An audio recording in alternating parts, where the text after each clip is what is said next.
Welcome back to our channel, ladies and gentlemen. Kenyans could not help but to notice that there are certain members of parliament, especially from Rift Valley, who are fond of double-speak, fallacy and hypocrisy. This is because we've had a history of police brutality and killings, but they've never said anything. In fact, some of them supported and justified the use of force on protesters during the Azimio demonstrations. And they were saying that the police has got every right to use extra force on demonstrators, notwithstanding the fact that there is freedom of picketing. When Gen Zs were killed in June last year, they never uttered any word. In fact, they supported it. Even thereafter, when they were being abducted, they were being followed up, abducted, some of them died on the way, they still supported.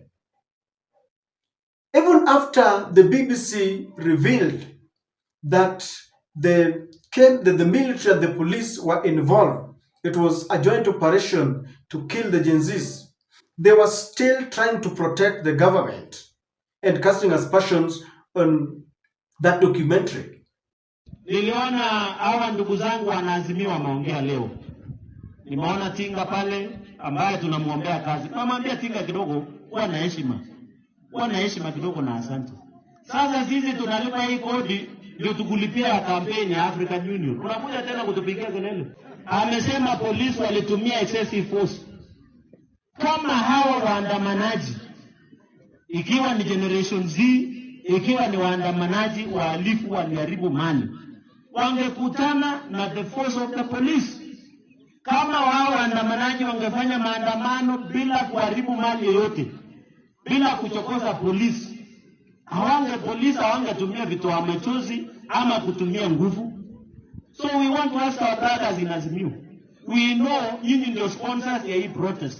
Can you stop the hypocrisy? Na nyinyi wenyewe mkuje mbele tukutane mundu kumundu. Kwa sababu sisi wenye tuko wa serikali, hii serikali tulitafuta. Na lazima hii mwaka, nataka niambie wa Kenya wote mahali paliko, hii ndio mwaka ya 3, mkiona in the next 1.5 years, sisi hapa ndio matunda ya William Ruto itaanza kuonekana. Jana nataka nishukuru wabunge, walipitisha mswada wa fedha wa mwaka huu. That is Samson Cherargei, a man who is always very controversial, and sometimes he picks on Murkomen. You know, he's a man who speaks his mind. But that was him supporting the use of extra force on Azimio demonstrators. Now, just recently, there was an altercation between the civilian and the police in Angata, Narok, and 6 lives were lost. Very unfortunate, very sad, because we cannot be in a nation where the life of a Kenyan does not matter. Being killed in a matter that is still in court. And Cherargei was very mad, together with his counterpart, Aaron Cheruiyot, who is the majority leader in the Senate. And they are now saying that we should review even the training of the police, because their 6 tribesmen were killed, including some young person there. That was very unfortunate. And they are now calling upon the IG even to resign. And they are now mad. They are now saying that the police is using a lot of force. Now, Kenyans listened to them and they were in trouble, because Kenyans are asking, what has changed? Controlling or restraining unarmed civilians. I believe the training of the police, we need to look at the curriculum of the police in this country. They have better ways of restraining a mob or even unarmed civilians, like what happened in Angata, Baragoi. It was unfortunate that the police used live bullets that end up killing innocent Kenyans who are just protesting as per the law, who are just wanted to be heard. It is very unfortunate that in this case of land dispute, lives had to be lost, and yet there are other mechanisms that can be done to ensure that justice is achieved. We expected the police, instead of using live bullets, to use even rubber bullets, to use water cannons, to use tear gas, but the police used the last resort of using a light bullet as if the people they were shooting animals.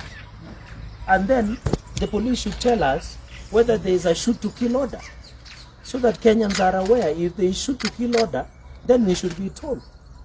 Because what happened yesterday is a senseless killing. It was irresponsible. It was reckless. These are, we are just telling, this was acts of criminality and massacre in modern day Kenya. Na mimi nataka niwaulize maafisa wa polisi, ikiwa unapewa amri na wadosi wako, na hiyo amri haifuatani na sheria na katiba, siku ile utashikwa, utakuwa kotini peke yako. So don't follow laws or orders that are illegal and constitutional. The day you will be arrested, you will face the law on yourself. I pity and empathize with the many police officers who shoot to kill our people yesterday. Because when they will appear in court, they will be on their own. They will be prosecuted on their own. They will be jailed on their own. So I want to really appeal that this issue must be done. I want to appeal to the police officers.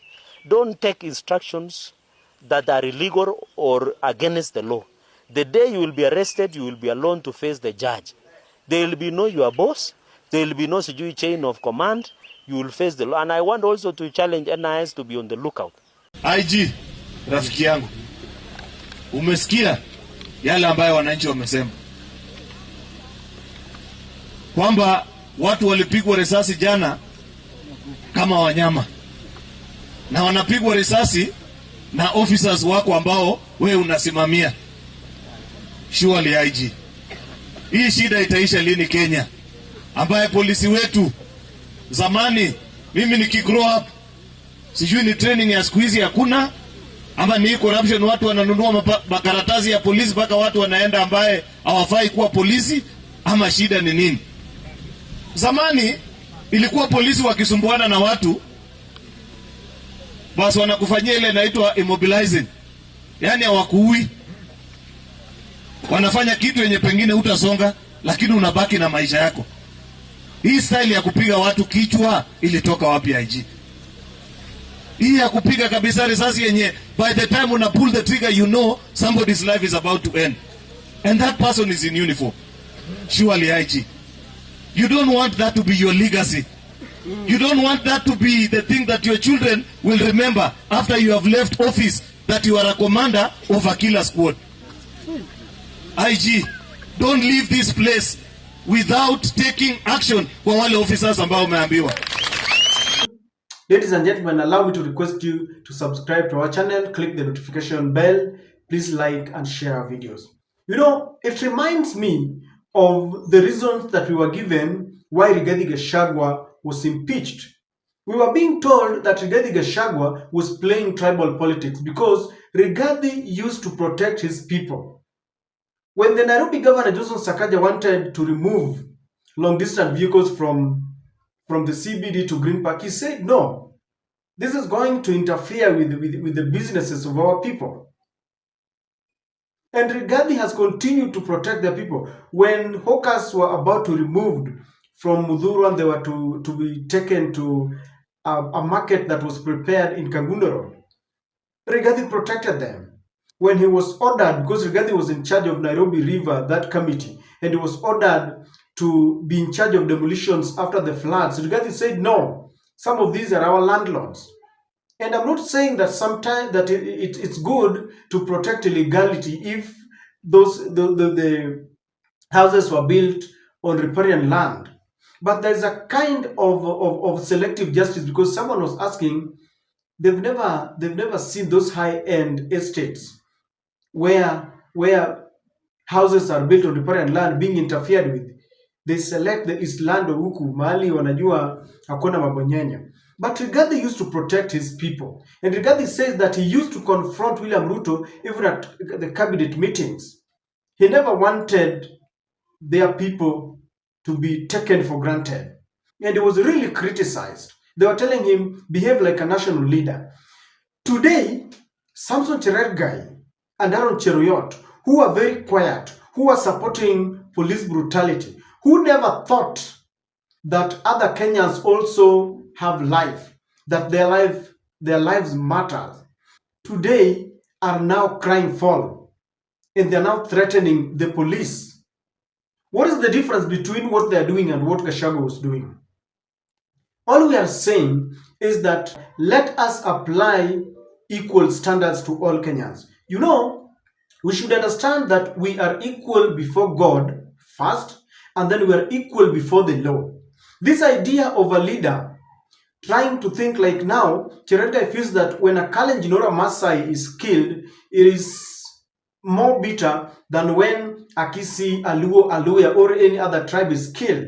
All these are Kenyans, and if you look at our constitution, there is that respect and sanctity to life. That is why today, if you are caught committing illegal abortion, you will be arrested because you are killing a life. We believe in life. As at the time when the mother is expectant.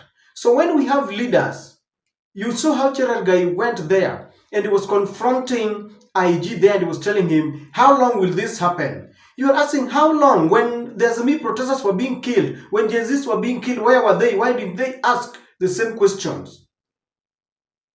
And then I want them even to apologize to Kenyans for trying to hoodwink us, to mislead us that Gachagua was playing tribal politics. If Gachagua was playing tribal politics, then they are also doing it. And I think they should also resign because Rigathi Gachagua was impeached on those accounts. Today you have seen the broad-based government, how Raila is protecting his people, anatetea watu wake. Immediately he got into that government, Oparanya, Yoho, John Mbadi, Opiyo Wandayi. The other day it was Jaoko Oburu. And I understand these are Kenyans. You can't expect them to go and look for jobs somewhere else, yet they are Kenyans, as long as they qualify.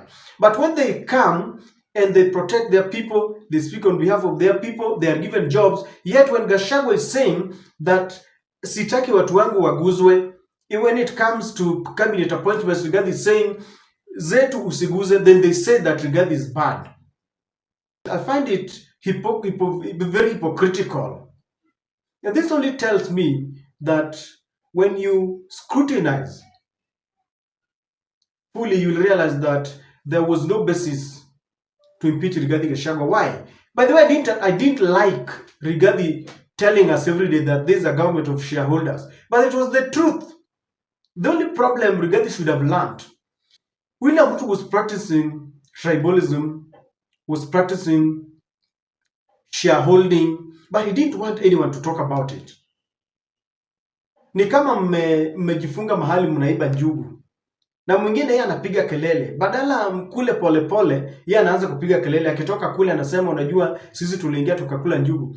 And Ruto got mad because if there is one person who is practicing that shareholding thing, is William Samoei Ruto. I didn't like that. But when you look at it, that is why we kept on saying kufa dereva, kufa makanga. Kwa nini? They were behaving the same. So Samson Cherargei and Aaron Cheruiyot have been exposed, and when you look at social media, they were being told shauri yenyu. And then there was that factor of who is the commander-in-chief or where was the center of command. Because I remember Joanna Ngeno was saying the county commandant and the county commissioner were not aware when the operation was happening.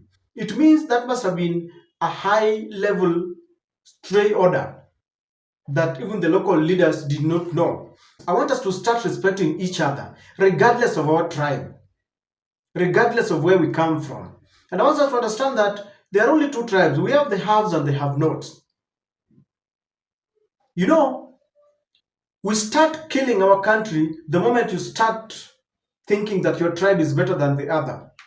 When you start stereotyping, hawa ni wezi, hawa hawezani na economy, kazi yao ni kurusha mawe, hawa wanafanya nini, that is the beginning of killing your country. When you begin to look at your tribe as more special than the other.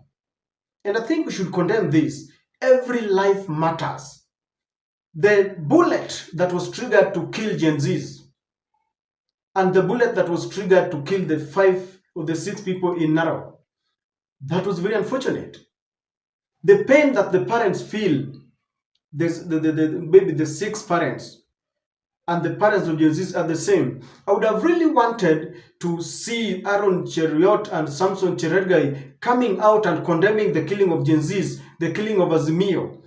But when they thought that it was right to kill other Kenyans, but it is wrong to kill their people, then they are missing a point.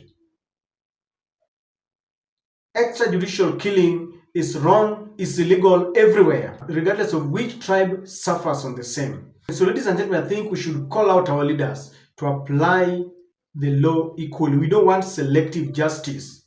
Justice is for all. It reminds me of a story in the Bible where King Pharaoh decided to become very obstinate, very stubborn, until the day that God caused the firstborn of every living thing to die, including the firstborn of King Pharaoh. That is when he felt the pain and allowed the Israelites to go.